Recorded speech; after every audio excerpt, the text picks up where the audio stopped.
napaka-sexy ng motor. Ramdam ko dito sa itlog ko yung init niya nararamdaman ko. So sir, can you share some experience? Alright, test ride natin itong Cove 450R standard. Yung panel niya parang yung Cove na 400 Invictus. Pero ito 4-cylinder siya.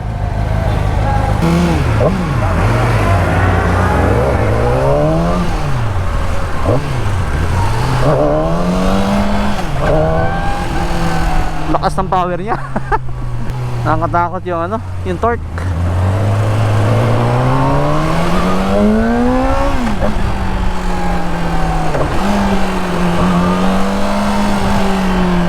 Woohoo! Yung panel netong Cove 450, nakapag-review na rin tayo ng Invictus 400. Kaya pansin ko sa kanya yung panel same na same. Pero mas mas aggressive yung position nito, yung kuha ko. Nakakangalay ito pagkatagalan. Pero sa power, ang lakas. Kasi nabuha ko na kagad yung power.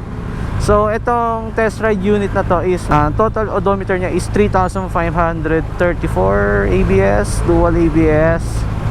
Meron siyang clock eco mode. Try natin ibang mode. Sport. Ay, seryoso? Yung Invictus 400 meron din siyang mode Then ito, so it means eco mode, mahina pa yung hindi pa ganun yung full potential ng ng motor. So may sports pa pala. Kanina ang lakas ng motor Try natin yung neutral. Up. Okay, neutral. Tapos bomba natin konti.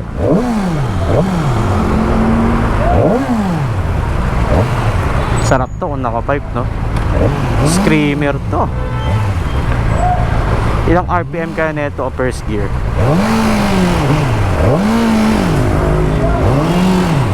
Taas ng ng clutch. Woo! Night ride with sports bike. Ikot na tayo dito.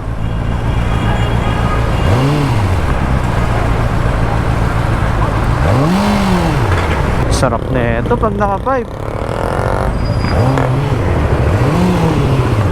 Grabe, nakakamiss din mag-drive ng big bike Actually, pag gamit mo tong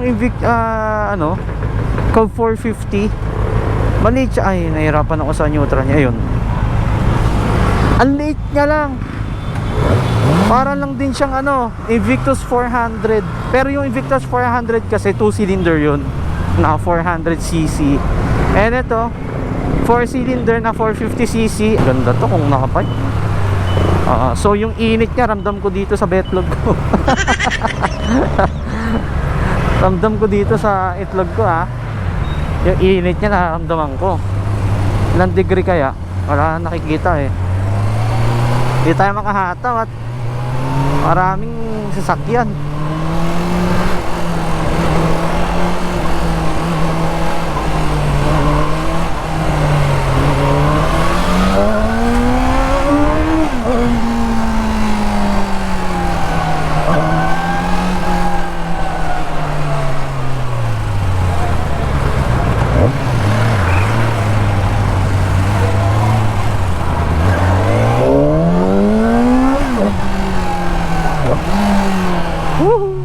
Downshift.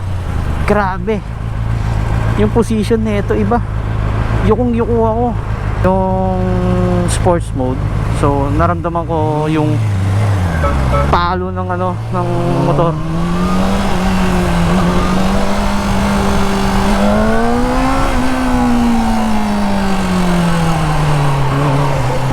Liit niya para sa akin, parang parang sniper lang.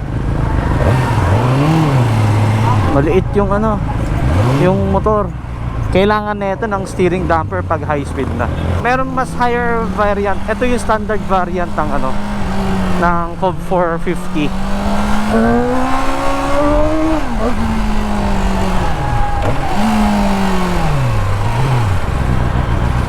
Okay na. Test ride.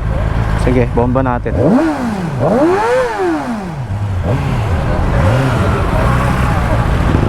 Sarap to kung naka-pipe, no?